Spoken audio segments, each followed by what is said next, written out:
There is a specific kind of silence that exists inside a sensitive compartmentalized information facility, or a SIF. It is a heavy pressurized silence that smells of ozone, recycled air, and the quiet hum of cooling servers holding secrets that can level cities. For 15 years, I have lived in that silence. I know the rhythm of security systems and military encryption better than I know the rhythm of my own pulse. When you design the core architecture for a $2 billion missile response network, you are not just writing code, you are building the invisible walls of national defense. I am not a soldier. I do not carry a rifle. My weapon is logic, and my battlefield is usually a whiteboard in a windowless room. But 3 months ago, the front line shifted to a glass-walled office in Northern Virginia, and the enemy was not a foreign state actor. It was a man named Garrison Cole, a vice president with a slick suit, a white smile that did not reach his eyes, and a complete lack of technical understanding.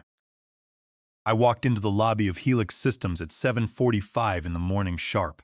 The building was one of those glass and steel monuments common in the defense sector, designed to look transparent while hiding everything. Usually, the security guards, Gibson and Hale, gave me a nod. They had seen me walk in with 3-star generals, so they never asked for identification. But today, Gibson was not at the desk. There was a new guard, young and nervous, tapping on a tablet. I approached the turnstiles and tapped my badge against the reader. It beeped twice and flashed a red light. I tried again. Access denied appeared on the screen. The young guard looked up and told me that if my card was not working, I had to sign in at the guest kiosk. I stood there, feeling the air in the lobby grow cold. I looked at the plastic badge in my hand. It was a symbol of 10 years of hard work and high-level clearances. To be sent to a guest kiosk felt like an administrative insult, but I knew it was likely the first move in a corporate war. I told the guard my name was Walter Rowe, the lead architect for the Sentinel protocol, and asked him to check the manual override list. He tapped his tablet and shook his head, saying the system listed me as an external vendor pending expiration. I did not argue. Rule number 1 of any engagement is never to waste ammunition on a target that does not matter. The guard was just a pawn. The people pulling the strings were up on the 40th floor. I signed in at the iPad kiosk, typing my name and listing Garrison Cole as the person I was visiting. The machine spat out a sticky paper badge. I slapped it onto the lapel of my blazer. It felt like a target. While waiting for the elevator, I ran a quick diagnostic in my mind. Why was this happening now? The project was in Phase 4, only 2 weeks away from the final Department of Defense review. The integration testing was 90% complete. The only variable that had changed in the last month was the arrival of Garrison Cole. The old vice president of strategic accounts had retired, and in his place came Garrison, a man who had spent the last 5 years optimizing synergies at a logistics company and who probably thought TCP/IP was a brand of beer. The elevator opened and I rode it up to the 40th floor. The office usually hummed with focused engineering work, but today it felt performative. People were walking faster and carrying folders that were probably empty. I walked straight toward my office, the corner one with the view of the river, but the door was open, and 2 maintenance workers were moving a ficus tree into the corner. My mahogany desk, where I had mapped out the logic gates for the missile interceptors, was gone. In its place was a glass meeting table. The workers looked guilty and told me that Mr. Cole had moved my things because he was repurposing the room for collaborative ideation. They said my new workspace was in the annex, Cube 4B. The annex was code for the overflow cubicles near the restrooms. It was where they put temporary contractors they were preparing to fire. I felt a cold prickle of adrenaline at the back of my neck. Garrison Cole was not just moving my desk. He was physically removing me from the center of power before the final government review so he could claim all the credit. I walked to the annex and found a cardboard box with my personal items, a framed photo of my dog, and my engineering awards sitting on the desk. My secure terminal, which had a direct connection to the military test servers, was disconnected and sitting on the floor. I sat in the squeaky chair, took a deep breath, and opened my personal laptop. It was air-gapped and encrypted. I opened a new text document and titled it Log 0. If Garrison wanted to play a game of visibility, he was about to learn a lesson about camouflage. I checked my email on my phone. There was a message from Garrison's sent at 7:30. He wrote that, per the new directive, they were streamlining the consultant interface and that I should route all technical queries through his office to ensure a unified voice. He thanked me for being a team player. I took a screenshot of the email and checked the schedule. There was a strategic overview meeting at 10. I was not on the invite list. I had an hour and 15 minutes to prepare. The partition walls in the annex were thin, and the ventilation ducts carried sound from the executive conference room down the hall with surprising clarity. As I sat in my squeaky chair, I listened to the murmurs of the 10 o'clock meeting. Garrison Cole walked past the annex entrance at 5 minutes to 10. He was wearing a custom suit that probably cost more than my first car, and walking with the confident stride of a man who had failed upward his entire career. He was talking to his assistant, Brenda Cross. He asked her if she had scrubbed the headers on the slide deck. Brenda whispered that she had replaced the author Walter Rowe metadata with the corporate logo, just as he had instructed. Garrison praised her, saying they did not want to confuse the stakeholders with technical details and needed to focus on the vision. I felt my jaw tighten. The details he wanted to ignore were the cryptographic proofs that kept hostile hackers from taking control of national defense systems. He was simplifying national security into a marketing presentation. I watched the internal network files on my phone. In real time, the main project file, Sentinel Protocol version 4.5 final, was modified. The last edited tag changed from Walter Rowe to Garrison Cole. He was erasing the audit trail to take credit, unaware of the massive legal liability he was absorbing. I walked past the glass-walled conference room. The door was slightly open. I heard Garrison projecting his voice, claiming that the key to the Sentinel system was a synergistic overlay of heuristics. Dr. Henry Finch, the lead systems engineer, interrupted him. Henry was brilliant but quiet. He pointed out that the heuristic engine was the core kernel, not an overlay, and warning that if they documented it that way, the defense compliance team would reject the system as a vulnerability. Garrison chuckled condescendingly, telling Henry that they were presenting to generals, not programmers, and that they needed to focus on the wow factor rather than the details. He said they would worry about compliance later, which was like saying they would worry about the brakes after the car went off the cliff. I returned to my cubicle. The air near the restrooms was heavy and smelled of cleaning chemicals. A few minutes later, my phone buzzed with an email from the legal department. The representative, Heather Webb, had copied Garrison on it. The subject line read Contractor Status Review.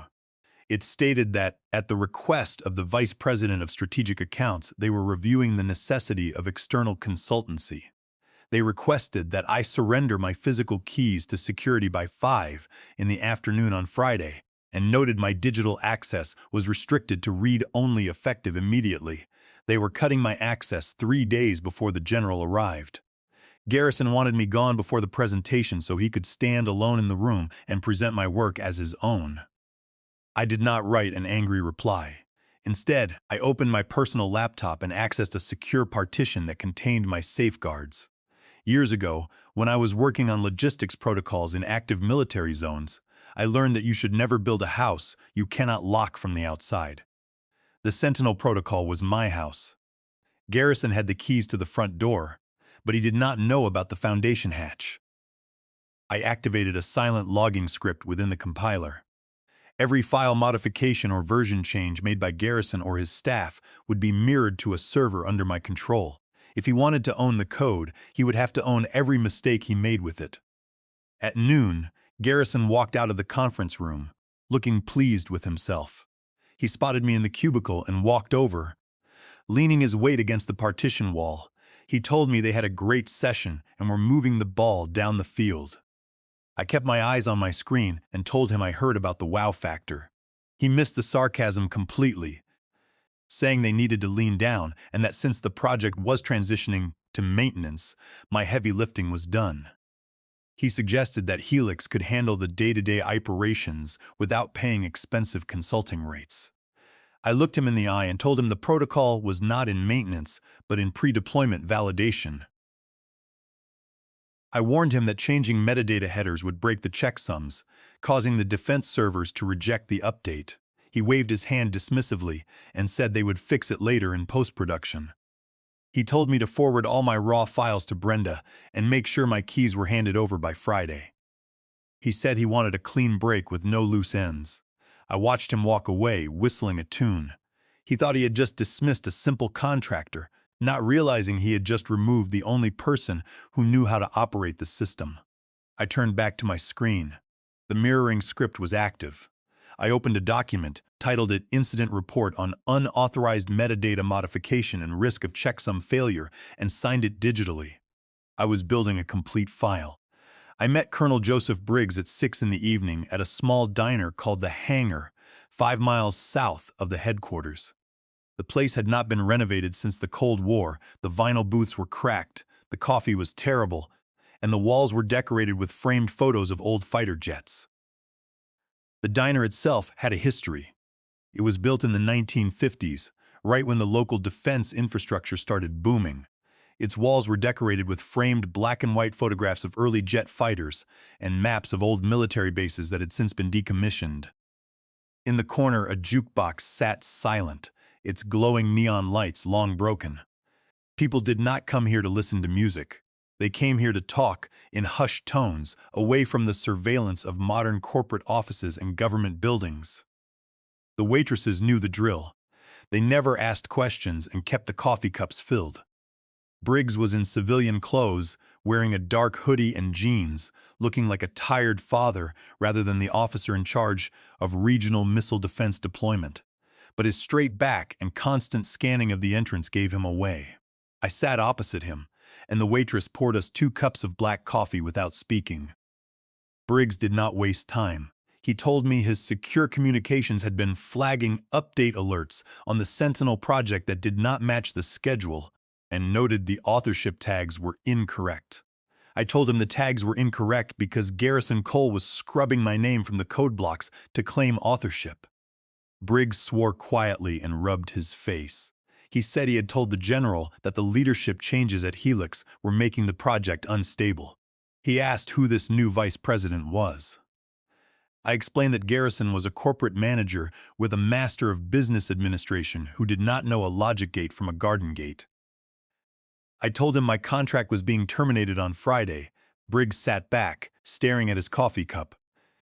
He told me that General Thornton was already under pressure from the Senate Armed Services Committee regarding the deployment timeline of the Sentinel project.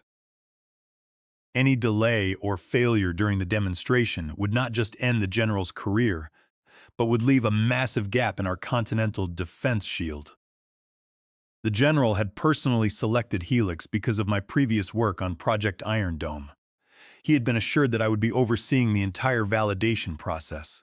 If the general arrived and found out that a corporate manager had fired the lead engineer and was attempting to run the demo himself, the fallout would be catastrophic for the company's board of directors. Briggs stared at me in disbelief. He said terminating the lead architect before the final review was corporate suicide, and that the general would never sign off on a defense system without the creator in the room to vouch for it. I replied that Garrison believed he could handle it by selling the vision. Briggs warned that if Garrison forced an update with broken checksums during the live demonstration next week, the system would treat it as a hostile attack and lock down.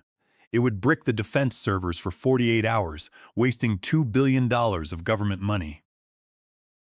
He explained that our air defense shields would be completely blind during that window, which was a national security threat.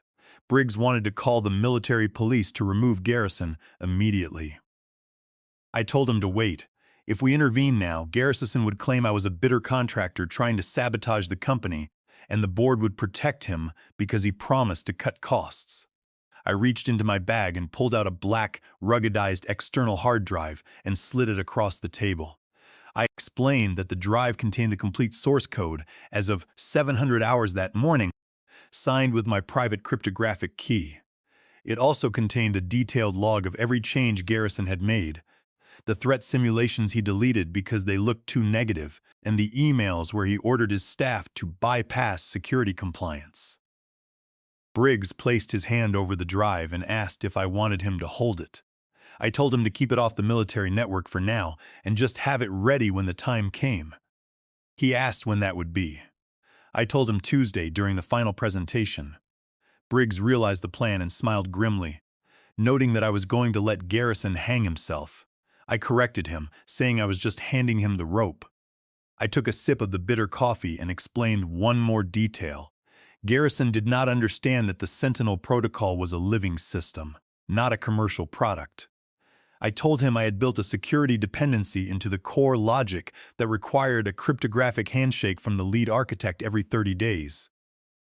If that handshake did not occur, the system would lock down. Briggs whispered that the system lockout would happen during the presentation. I confirmed that the handshake was due on Tuesday at 1400 hours. Right in the middle of Garrison's demonstration, I told him that the system would require my specific key, and since Garrison had removed me, the system would treat him as an intruder. We finished our coffee in silence. I paid the bill, and we walked out into the cool evening air. On Friday morning, I went to Human Resources to file a formal complaint. The representative, Heather Webb, had an office filled with motivational posters about teamwork and success. I sat across from her and slid the complaint across her desk. I told her I was documenting intellectual property theft, forgery, and a hostile work environment. Explained that Garrison Cole had forged my signature on a document titled Intellectual Property Transfer and Waiver Agreement to make it appear that I had voluntarily surrendered my rights to the base code. I had discovered the forged document in the shared folder, where Garrison had uploaded a scanned file with a signature that had been copied from my original consulting agreement. As I sat across from Heather, I watched her expression shift from professional interest to administrative dismissal. I told her that the signature on the document was a crude copy of my actual signature, likely lifted from my original vendor agreement and placed onto the transfer document using basic editing software. Under California Penal Code Section 470, this was a clear case of forgery, which is a criminal offense. I explained that a forged document cannot transfer legal rights, making the entire transfer void ab initio under the law. Since the agreement was invalid from the beginning, Helix had no legal authorization to use or license the software. If they presented the system to the Pentagon, they would be engaging in intellectual property theft and fraud against the federal government, exposing the company to massive lawsuits and criminal prosecution under federal procurement laws. Heather sighed, adjusted her glasses, and told me that Garrison was a dynamic leader with a new style.